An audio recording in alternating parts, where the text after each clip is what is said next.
What's the big deal about Honda lawnmowers and in general Honda equipment altogether? I never really understood the hype about getting an overpriced piece of equipment.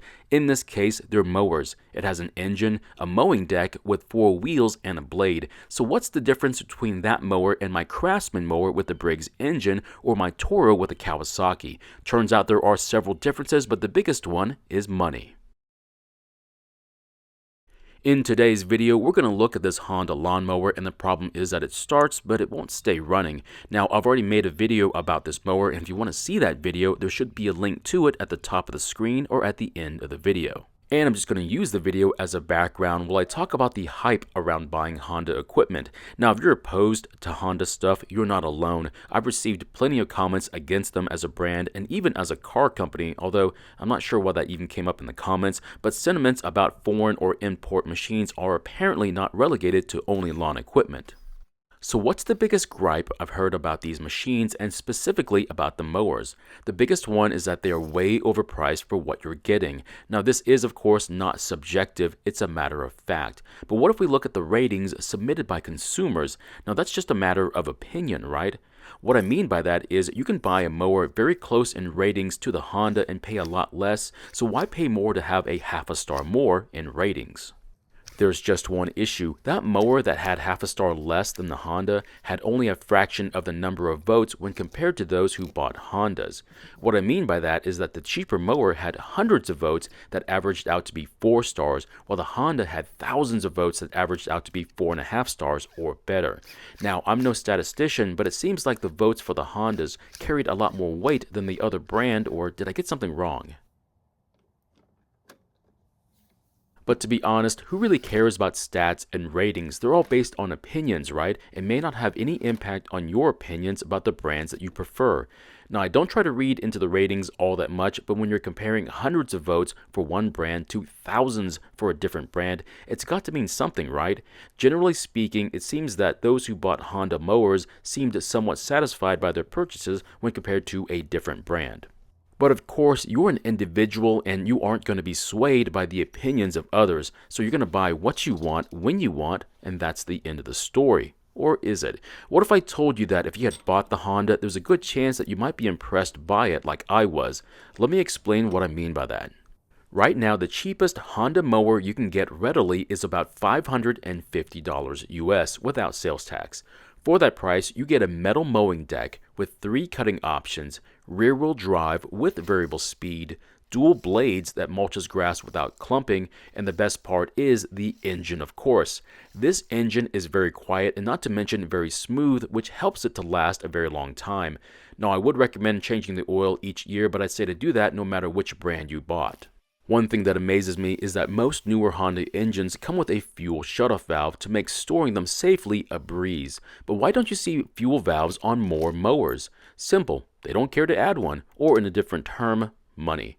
If they added a fuel valve to their mower, the chances of the same customer buying another mower the next year would be greatly reduced, so the other brands don't have them. But Hondas have had them for a very long time. Now, most consumers never read their manuals, so they don't even use the valves, which is a real shame. So is a quieter, smoother engine with twice the number of blades and the addition of a fuel valve worth an extra $100 to you?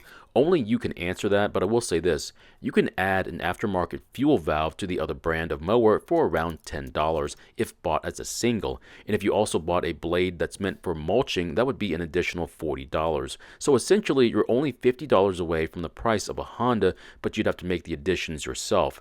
Now that may be a poor comparison, but in my mind, it works out.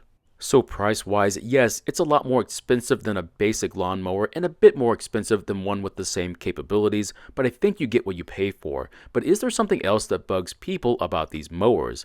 Yes, there is, and it's working on the carb. How do I know that? Because that's how I felt about them when I ran across my first one.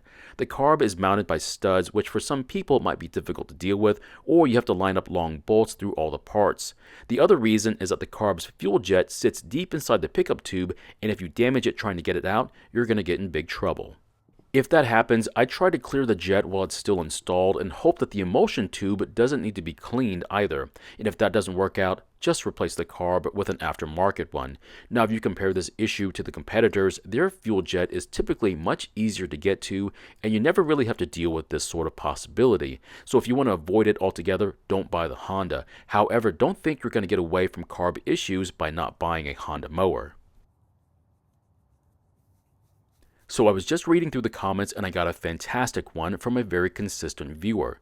They said the other brand's engines will last just as long as Honda's if they do the oil changes yearly, which I agree with wholeheartedly. If you take care of most things, they'll typically last long enough that you don't have to worry about warranty issues. However, the issue is most consumers never change their oil, which means most mowers have a single chance to make a good impression, which is to last through the first season and winter storage. So if treated equally, I think most brands will make consumers happy, but only if they decide to take care of them. So the question really is, which brand is going to continue to run and satisfy the customer when used under normal care conditions, which in most cases is no care. That means no cleaning of anything, no oil changes, not even looking at the air filter, never checking the oil after the initial fill up out of the box, and finally leaving gasoline in the tank for a long period of time while in the shed or garage through winter. Then multiply that by 3 or 4 years. I hate to tell you what the outcome's going to be. Now, if you're really curious to know what the outcome is, it's not good for any brand of mower, whether foreign or domestic, but on average, I've seen the Hondas have a better chance of making it through this type of abuse when compared to some other brands. Now, that's after a decade of working on small engines, which pales in comparison to some of the viewers out there who have more than 3 to 5 times that amount. So with my limited experience, that's the reason I've been using a Honda mower for the last several years, because it allows me to abuse it more than if I had a different brand. In the end, no matter how much I care, I'm just like any other person. I don't always do what I need to take care of my stuff. I hate to admit that publicly, but sometimes life gets in the way, and sometimes you leave your fuel valve open, and sometimes you can't recall if you changed the oil last year. You just can't be perfect. So to make up for it, I choose to use a machine that allows for more error than others. It turns out a great lawnmower may not cut the best or be that cheap, but it's able to work even when not looked after like a newborn infant. I'm just like everyone else. I don't want to constantly watch out for stuff if I don't have to, and with other brands, that's what I feel like I'm doing. Sometimes I just want to relax a bit. What's so wrong with that? Now, Hondas are not for everyone. Some are not going to like how expensive they are. Some are not going to like how they cut or how difficult they can be to work on sometimes. So it makes sense that you're going to choose something that agrees with you. But for some, it's the other way around. They like the way it's built because it's different.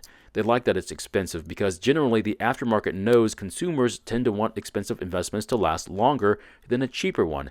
That means the aftermarket is more willing to keep making parts for it while other cheaper brands get left behind, even if it's only a few years old.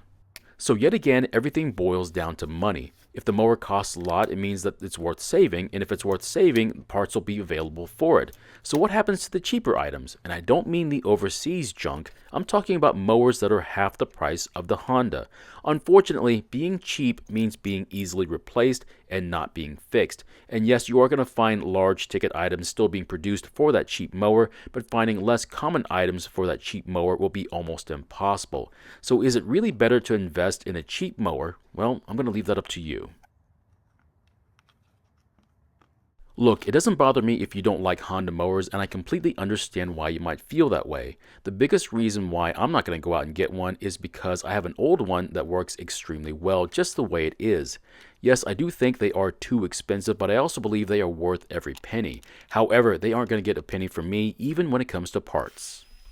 Now, whichever mower you choose to invest in, just take care of it. Clean it off before you put it away for winter. Make sure you run the mower until it stops to make sure there's none of that disgusting ethanol in the system. And most importantly, change the oil, if not every year, at least after the first year of ownership. That way you can get rid of that polluted break-in oil. And then after that, just keep it topped off. Just do these steps, and aside from hitting something hard with the blade like a rock, your mower of choice will be a great long-lasting one. But what about the rest of the maintenance, like the air filter, spark plug, or the blade? It's okay, I wouldn't worry about it too much until you have starting issues or your mower bogs down and stops while cutting the grass. Otherwise, enjoy whichever mower brand you choose and don't let me sway your decision.